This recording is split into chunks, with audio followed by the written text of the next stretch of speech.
Thank you, Chris.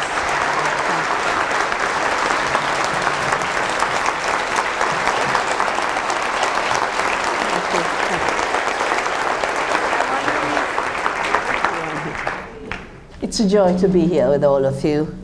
To all the organizations that have put this event together and made it possible for me to be here, I'd like to say thank you.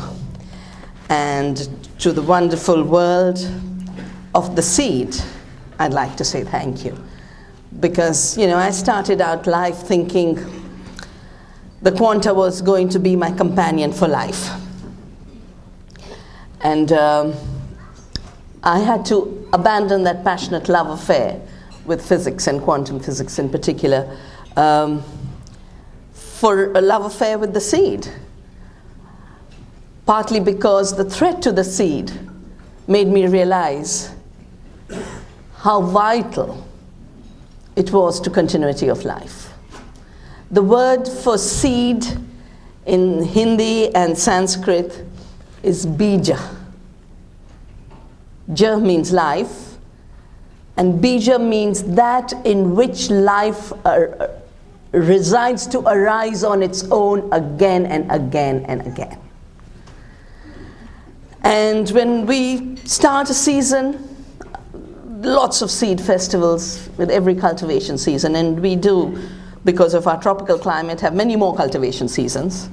Some places we have 4 seasons of cultivation, especially in the area, for example, of Bengal and Orissa. In some places we have 3, but most places we have 2. And before you sow the seed, there's a prayer. Let the seed be exhaustless. Let life never run out. And there's stories from around the world, stories from my region. I come from the Himalayan belt, where during a war and a famine, people died of starvation.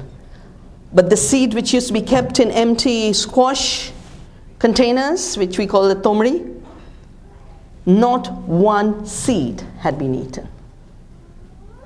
Because every culture recognized you cannot eat seed corn. You've got to save it for the future. Your life doesn't matter, but life in general does matter. And it's that wisdom of the seed to renew, to multiply, to be shared, to be spread, that has suddenly been seen as a problem for those who would make money out of killing the seed, killing the essential nature of the seed as a reproductive, renewable resource. And every attempt has been made in the last 2 decades to turn seed into a non-renewable resource. Out of which, something that in its own nature creates abundance. Every tiny seed, I get fascinated with seeds of amaranth, for example. How tiny that little seed of amaranth is? And at least in our Himalaya, you can't even begin to count the number of seeds one seed of amaranth can give rise to.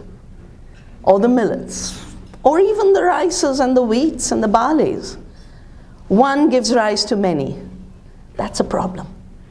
One should give rise to nothing. Then you make the profits.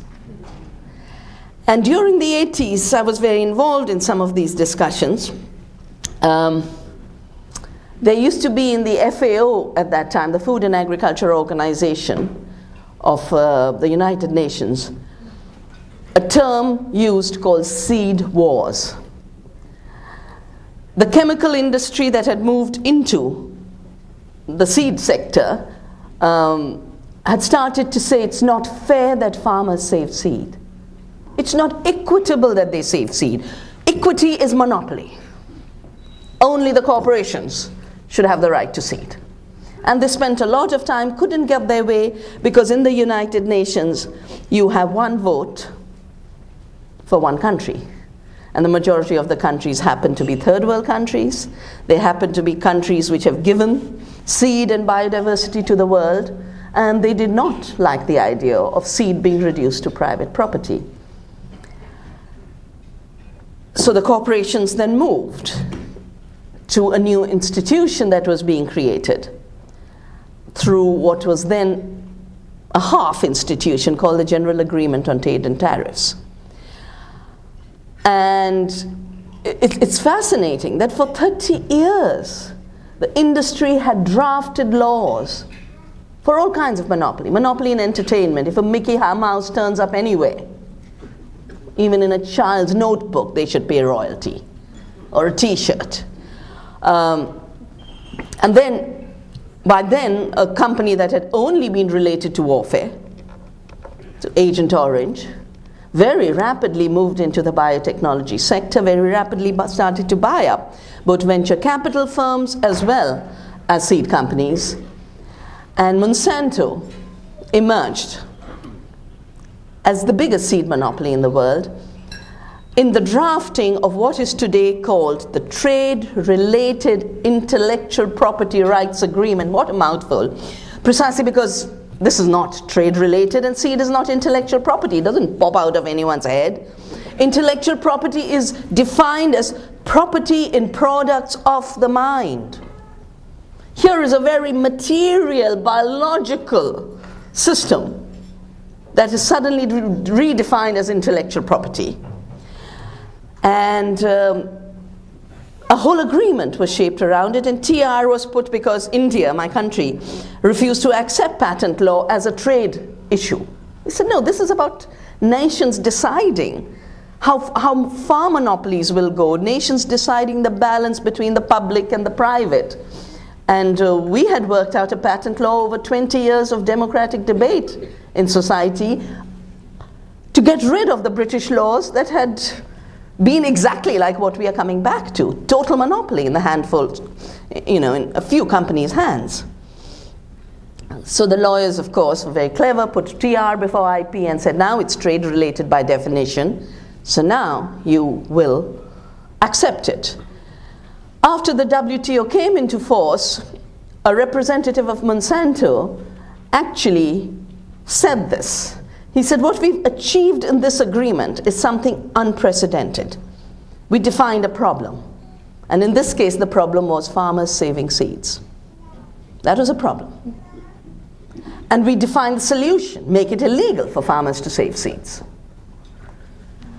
And we created the instrument, which is the TRIPS agreement, which forces every country now to have laws of monopoly. And we created the institution that would ensure that these are implemented. The institution, WTO, is an interesting institution because it's the international court. It's an international non-parliament, non-democratic, and it is the international executive. Yeah? As Monsanto's representative said, in shaping this treaty, we were the patient, the diagnostician, and the physician all in one. For me, that's a description of dictatorship.